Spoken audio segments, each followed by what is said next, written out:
भक्तिमय भजन सुनने के लिए सब्सक्राइब करें हमारा YouTube चैनल भक्ति गंगा। नई वीडियोस देखने के लिए बेल आइकन पर क्लिक करें।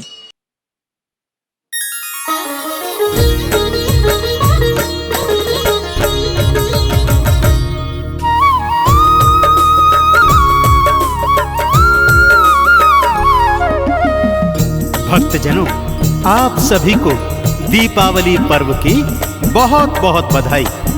जैसा कि आप सबको विदित है कि दीपावली पर्व भारतवर्ष में मनाए जाने वाला सबसे बड़ा त्योहार है। कार्तिक माह की अमावस्या को सभी भारतवासी और पूरे विश्व में जहां जहां भी भारतवासी रहते हैं, इस त्योहार को बड़ी धूमधाम और हर्षोल्लास के साथ मनाते हैं। इस त्योहार को मनाने के पीछे वेद पुराणों में अनेकानेक कथाओं का वर्णन है भक्तों, जिनमें से कुछ प्रमुख कथाएं आज मैं आपको संगीतमय रूप में सुनाने जा रहा हूं।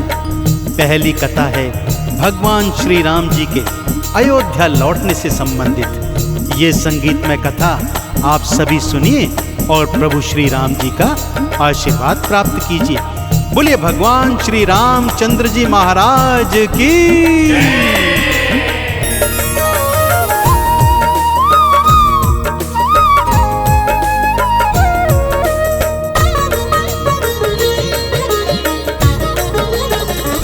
दिवाली खुशियों का त्योहार, दिवाली खुशियों का त्योहार, दिवाली खुशियों का त्योहार, दिवाली खुशियों का त्योहार।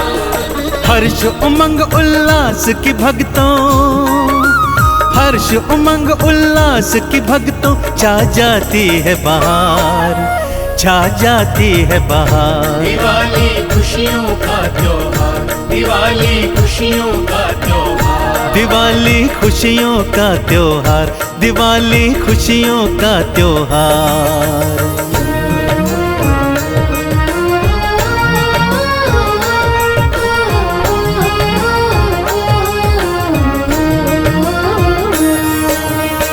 त्रेता युग में धरती माता को रावण के आतंक से मुक्त कराने हेतु श्री हरि विष्णु भगवान ने प्रभु राम के रूप में अपना सप्तम अवतार धारण किया। भक्तों, अपनी लीला करते करते पत्नी और भाई के सहित 14 वर्षों के लिए वे वनवास को गए और जब 14 वर्ष पश्चात वनवास काटकर रावण जैसे आतताई का अंत कर अयोध्या में वापस आए तो वो दिन कार्तिक माह की अमावस्या का दिन था।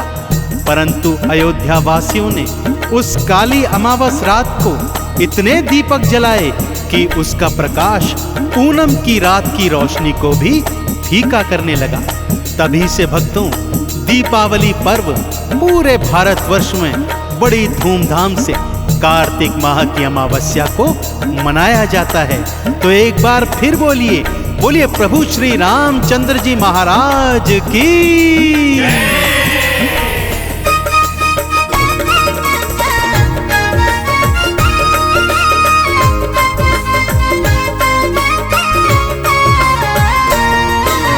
14 वर्ष पश्चात राम जी लौट अयोध्या को आए।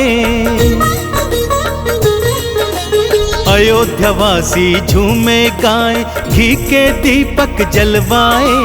कार्तिक माह अमावस की वो भक्तों रात तो काली थी।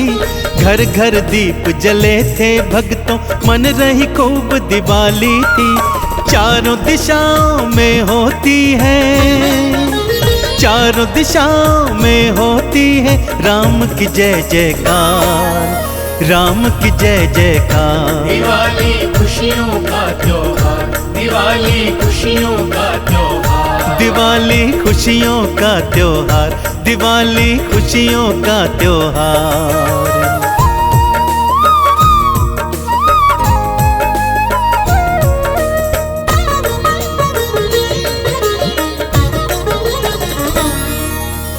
दीपावली के पावन पर्व से जुड़ी दूसरी गाथा माता महालक्ष्मी और भगवान श्री गणेश से संबंधित है। भक्तों, किसी नगर में एक साहूकार अपनी पुत्री के साथ रहा करता था। उसकी पुत्री नित्य प्रति एक पीपल के वृक्ष की जड़ में जल चढ़ाया करती थी। इसी जड़ में माता महालक्ष्मी का डेरा था।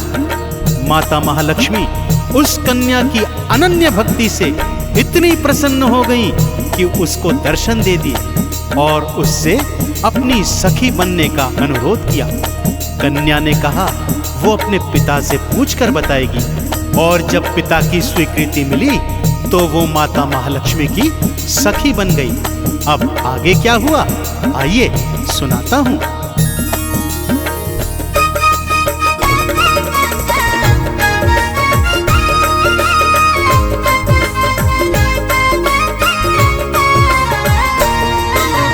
एक कन्या जो माँ लक्ष्मी को रोज ही जल चढ़ाती थी, उसकी पावन भक्ति माँ के मन को बहुत ही भाती थी। माँ ने दर्शन देके उसको भक्तों था कृतार्थ किया। मेरी सखी तुम बन जाओ, माँ लक्ष्मी ने आह्वान किया। मैया उसे बैकुंठ ले आई, मैया उसे बैकुंठ ले आई, करने लगी सत्कार, करने लगी सत्कार। दिवाली खुशियों का त्योहार, दिवाली खुशियों का त्योहार, दिवाली खुशियों का त्योहार, दिवाली खुशियों का त्योहार।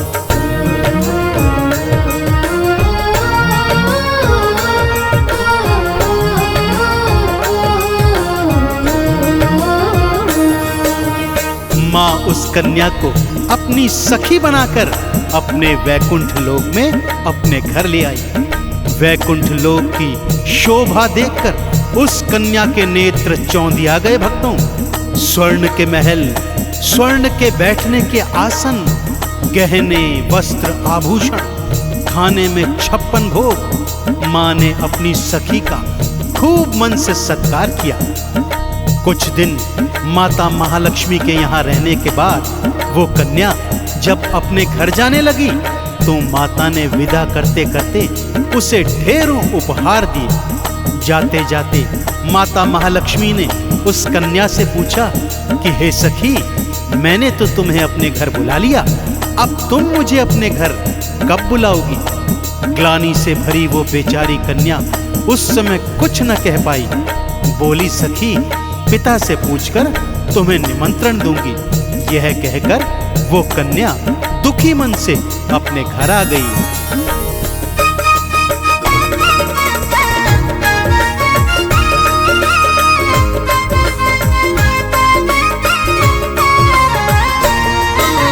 ग्लानि भाव को मन में लेके कन्या घर वापस आई। कैसे माँ को घर पे बुलाऊं, पिता से जाके बतलाई। पिता पुत्री ने घर आंगन को गोबर मिट्टी से लीपा। मैया की फिर चौकी सजाई, चौमुख बाला था दीवा। आओ मैया हम तो करेंगे, आओ मैया हम तो करेंगे आपका सत्कार, आपका सत्कार। दिवाली खुशियों का त्योहार, दिवाली खुशियों का त्योहार, दिवाली खुशियों का त्योहार, दिवाली खुशियों का त्योहार।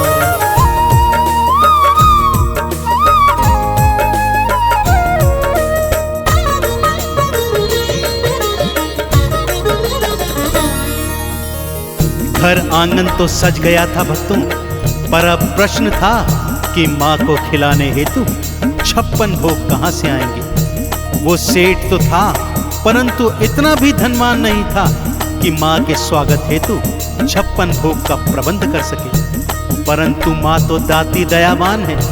माँ ने कृपा की, एक चील उड़ते उड़ते उनके घर में 9 लाख का हार फेंक कर चली गई। साहूकार ने उस हार को जाकर हाट में बेचा और जो भी धन मिला उससे माँ के भोग लगाने हेतु 56 भोग लेकर आ गया। कार्तिक अमावस्या के दिन माता महालक्ष्मी भगवान श्री गणेश जी के साथ अपनी सखी के घर पधारी। द्वार पर वंदनवारे देख घर आंगन को मिट्टी गोबर से लीपा हुआ देख, घर में दीप माला जलती देख और अपनी चौकी पर चौमुखा दिया जलता देख माता लक्ष्मी अति प्रसन्न हुई और भगवान गणेश सहित उन्होंने उस कन्या का दिया 56 भोग स्वीकार किया। उसके पश्चात माता महालक्ष्मी ने और भगवान श्री गणेश जी ने उनके परिवार को ढेरों ढेर आशीर्वाद दिए और वैकुंठ लोक लौट आई। तभी से भक्तों, सभी भक्त कार्तिक माह की अमावस्या को अपने अपने घरों में वंदनवारे लगाकर, दीपमाला सजाकर और माता महालक्ष्मी और भगवान श्री गणेश का विधिवत पूजन आरती कर दीपावली का पर्व अत्यंत हर्षोल्लास के साथ मनाते हैं और माता महालक्ष्मी तथा भगवान श्री गणेश जी का विशेष आशीर्वाद प्राप्त करते हैं। तो एक बार फिर मेरे साथ बोलिए, बोलिए माता महालक्ष्मी की, बोलिए भगवान श्री गणेश जी महाराज की।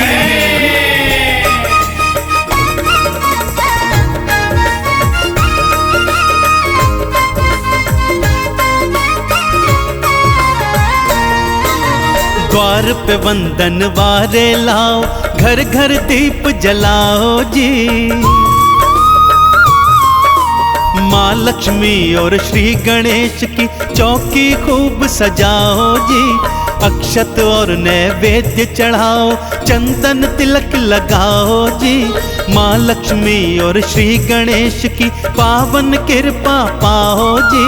दीपावली जीवन में लाती, दीपावली जीवन में लाती भक्तों है बहार, भक्तों है बहार। दिवाली खुशियों का त्योहार, दिवाली खुशियों का त्योहार, दिवाली खुशियों का त्योहार, दिवाली खुशियों का त्योहार।